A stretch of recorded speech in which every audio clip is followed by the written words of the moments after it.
जय माता दी friends, good morning. आप सबको पता है कल मित्रता दिवस है और मित्रता दिवस के दिन कृष्ण सुदामा से अच्छी मित्रता किसी की नहीं हो सकती। हमेशा फ्रेंडशिप डे के दिन कृष्ण सुदामा की ही मिसाल दी जाती है, क्योंकि कृष्ण सुदामा की जो भक्ति थी वो अनन्य थी, अपार भक्ति थी दोनों की। और दोनों ने एक साथ दीक्षा ग्रहण की। जब उनकी शिक्षा दीक्षा समाप्त हुई तो भगवान कृष्ण को का या राजयोग था, तो वो राजा बन गए और उसी दिन से सुदामा के बुरे दिन आना शुरू हो गए। जब सुदामा की स्थिति बहुत ज़्यादा दयनीय हो गई तो उनकी पत्नी ने जिद की कि तुम्हारा मित्र राजा है तो जाओ तुम उससे सहायता लेके आओ। बट सुदामा वहाँ जाना नहीं चाहते थे, लेकिन उनकी पत्नी की जिद की वजह से वो कृष्ण के पास गए। सुदामा को ऐसा लगता था कि शायद मेरा मित्र मेरा मजाक ना बनाए, तो वो जाने लगे जब घर से, तो उनकी पत्नी ने उन्हें एक मुट्ठी चावल दिए कि अपने मित्र के यहाँ जा रहे हो तो ये उपहार लेके जाना। जब वो अपने मित्र के यहाँ पहुँचे, कृष्ण भगवान को जैसे ही पता चला कि मेरा बाल सखा सुदामा आया है, तो वो नंगे पाँव दौड़ के बाहर गए उनका स्वागत करने के लिए। और जब उन्होंने अपने मित्र की ऐसी दयनीय स्थिति देखी तो उनके आंसू रुक ही नहीं रहे थे और उन्होंने अपने आंसुओं से सुदामा के पैर धुलवाए। और भगवान कृष्ण की मित्रता ऐसी थी कि वो एक मुट्ठी चावल के पीछे पूरा अपना राजपाट सुदामा को देने को तैयार हो गए थे। तो कहा जाता है कि दोस्ती में स्वार्थ नहीं देखा जाता। अगर आपकी मित्रता सच्ची है तो आप एक दूसरे के लिए पूरा आपका समर्पण रहेगा, आप एक दूसरे के लिए कुछ भी करने को तैयार रहेंगे। आप ये नहीं देखेंगे दोस्ती में कि मेरा मित्र मेरे लिए कुछ करे तब मैं उसके लिए कुछ करूं। मित्रता का भाव ऐसा होना चाहिए कि आप एक दूसरे के प्रति बिल्कुल समर्पित रहें, जो कि कृष्ण भगवान ने अपनी मित्रता से पूरी दुनिया को सिखाया है। पूरी दुनिया को कृष्ण भगवान ने यही सिखाया है कि मित्रता का मतलब ही समर्पण होता है। चलिए, मिलती हूँ आपसे थोड़ी देर बाद। आज हम अपने पोर्च में आ गए। थोड़ा सा पौधों को पानी भी देना है और दो चार जो सूखी पत्तियां हैं वो भी निकालनी है। सुबह सुबह के टाइम पौधों के पास खड़े होना ही बहुत अच्छा लगता है। काफी सुकून मिलता है इन पौधों को देखकर।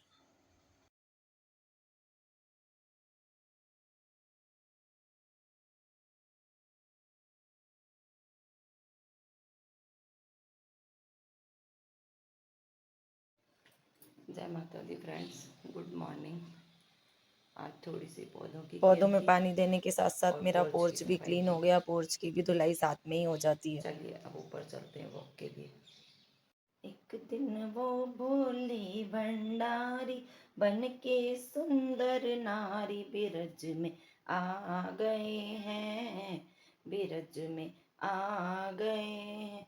पार्वती भी मना के हारी, ना माने त्रिपुरारी, बिरज में आ गए हैं, बिरज में आ गए हैं।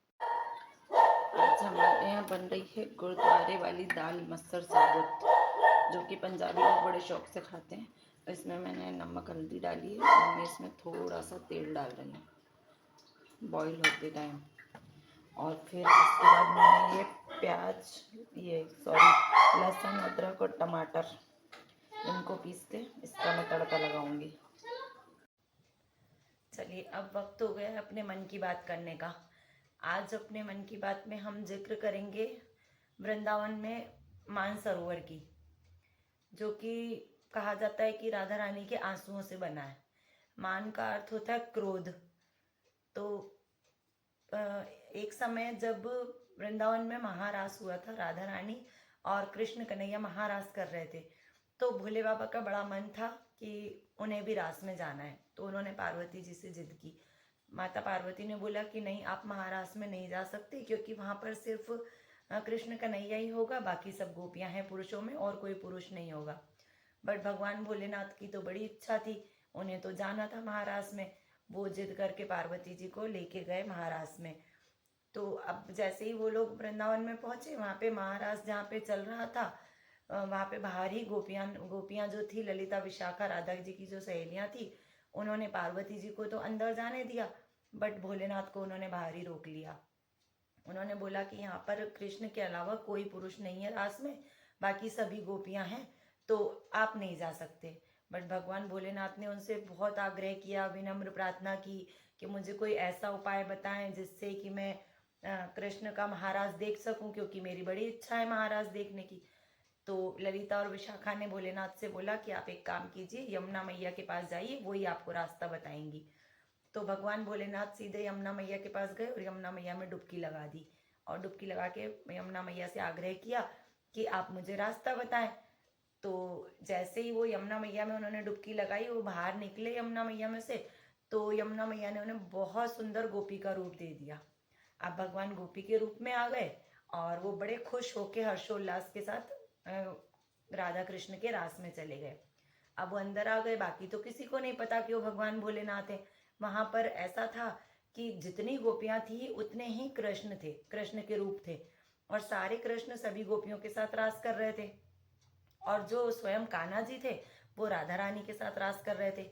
तो भोलेनाथ ने जैसे ही अंदर प्रवेश किया तो वो सारी गोपियों के साथ रास करने लगे। अब कोई भी उन्हें नहीं पहचान पाया, बट कान्हा जी की नज़र से तो कोई बच नहीं सकता। तो कान्हा जी ने जब देखा कि भोलेनाथ स्वयं गोपी बन के हमारा रास देखने आए, तो कान्हा जी बड़े प्रसन्न हुए। फिर उन्होंने कान्हा जी ने देखा कि भोलेनाथ रास कर रहे हैं, तो कान्हा जी राधा रानी को छोड़ के और जो भोलेनाथ जो बड़ी सुंदर सी गोपी बनी हुई थी उनके पास आके उनके साथ रास करने लगे। वो उन्होंने जैसे ही उनके साथ नृत्य करना शुरू किया तो कान्हा जी ने बंसी बजानी शुरू की। अब माता पार्वती तो सखियों के साथ वैसे ही रास में व्यस्त थी, उन्हें तो पता भी नहीं था वो रास में व्यस्त थी। तो कान्हा जी ने बंसी बजाना शुरू की।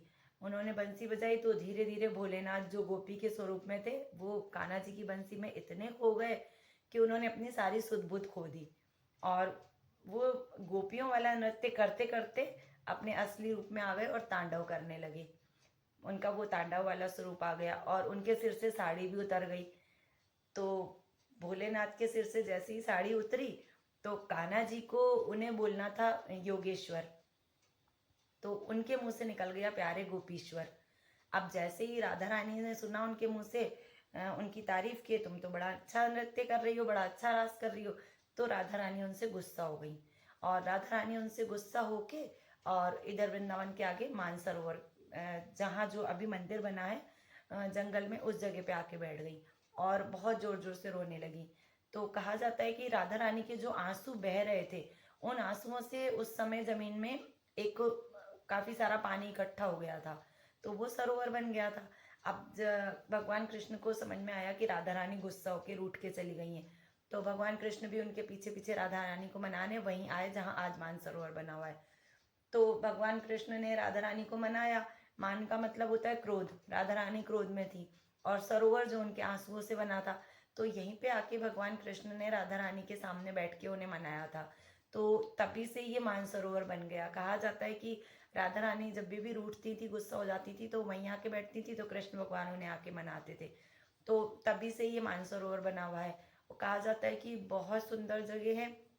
पहले यहाँ पे ज़्यादा लोग नहीं जाते थे, बट अभी यहाँ पे आम लोग जाने लगे हैं, आम पब्लिक के लिए ये खुला हुआ है। तो अभी भी कहा जाता है कि कम लोगों को इसके बारे में पता है, लेकिन कहते हैं कि बहुत सुंदर जगह है, जो चारों तरफ पेड़ पौधे और जंगल है। इसमें नाव से जाते हैं, लेकिन नाव से जाने के बाद भी 1.5 से 2 किलोमीटर पैदल चलना पड़ता है। उसके बाद जो मंदिर है वो आता है राधा रानी का, क्योंकि सरोवर पे पहुंचने के बाद थोड़ा सा पैदल जाके फिर राधा रानी का पूरा वाइट संगमरमर का मंदिर बना हुआ है, बहुत सुंदर मंदिर बना हुआ है। तो सावन के महीने में तो वैसे ही अगर ये भजन ना गाया जाए तो ऐसा लगता है कि सावन अधूरा है। एक दिन वो भोले भंडारी बन के सुंदर नारी। तो मैं यही सर्च कर रही थी कि भोलेनाथ के साथ ऐसा क्या हुआ था कि उन्हें नारी बनना पड़ा। तो मुझे सर्च करते करते ये कहानी पता चली कि भोलेनाथ को कृष्ण भगवान का महाराज देखना था, तो इसलिए उन्होंने यमुना मैया की कृपा से वो कुछ देर के लिए गोपी रूप में आ गए थे। तो आज मुझे ये कहानी पता चली, मैंने आप लोगों के साथ शेयर की। अगर आप लोगों को अच्छी लगी हो तो मुझे कमेंट करके बताएं, कमेंट बॉक्स में मैसेज करें, और मेरे ब्लॉग को लाइक और सब्सक्राइब जरूर करें। सावन का महीना है, तो सावन के महीने में तो भोलेनाथ और कान्हा जी हर जगह उन्हीं की चर्चाएं होती हैं। तो आज हमने भी थोड़ी सी भोलेनाथ और कान्हा जी की चर्चा की। चलिए अब मैं मिलती हूँ आपसे थोड़ी देर बाद। सबको पता है कि हम पंजाबी लोग लहसुन बहुत खाते हैं, तो मैं जब भी फ्री होती हूँ अपना लहसुन इकट्ठा बहुत सारा छील के रख देती हूँ। तो आज मैंने अपना कटोरी भर के लहसुन छील के रख दिया है, क्योंकि सुबह सुबह जल्दी होती है कई बार अगर क्लाइंट आ जाते हैं तो मैं नहीं छील पाती हूँ। तो आज मैंने अपना कटोरी भर के रख दिया छील के। अब इसको मैं डिब्बी में डाल के फ्रिज में रख दूँगी, तो ये मेरा 4 दिन तो चल ही जाएगा। चलिए 10:30 बज गए। मिलती हूँ आपसे कल सुबह नए ब्लॉग के साथ और एक अच्छी सी मॉर्निंग के साथ। Good night.